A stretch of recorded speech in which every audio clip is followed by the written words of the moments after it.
சாத்தூர் டேம்ல திடீரென்று இரவு 2 மணிக்கு 1,68,000 கண்ணடி தண்ணீரை தென்பனை ஆற்றில் திறந்து விட்டாங்க. எந்தவித முன்னறிப்பும் கிடையாது. நூற்றுக்கணக்கான கிராமங்கள் அந்த குடியிருப்புகளை தண்ணீர் புகுந்து மக்கள் மிகுந்த சிரமத்துக்குள்ளாகிறாங்க. இதையெல்லாம் முன்னெச்சரிக்கை நடவடிக்கை எடுக்காத ஒரு திறமையற்ற முதலமைச்சர் தமிழகத்தை ஆண்டு கொண்டிருக்கிற காரணத்தில் மக்கள் இவ்வளவு பாதிப்புள்ளாகிறாங்க. இது கடும் கண்டனத்துக்குரியது.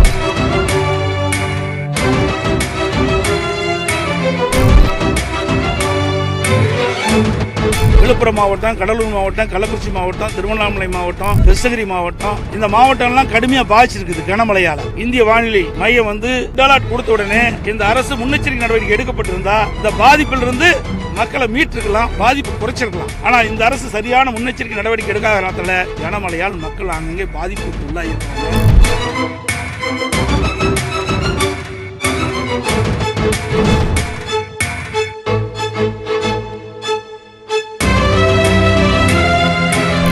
மலைக்கு செல்கின்ற 20 இடத்துல மண் சரிவு ஏற்பட்டிருக்குது. அதை உடனடியாக இந்த அரசு போர்க்கால அடிப்படையில் சரி செய்ய வேணும். மலை ஓரமாக வைக்கின்ற அந்த மக்கள் எல்லாம் பாதுகாப்பான இடத்திற்கு தங்க வைத்திருக்க வேண்டும். இந்த அரசுடைய அலட்சியின் காரணமாக இன்னைக்கு 7 பேருடைய உயிரை நாம் இழந்திருக்கின்றோம். உண்மையிலே வேதனை அளிக்கிறது.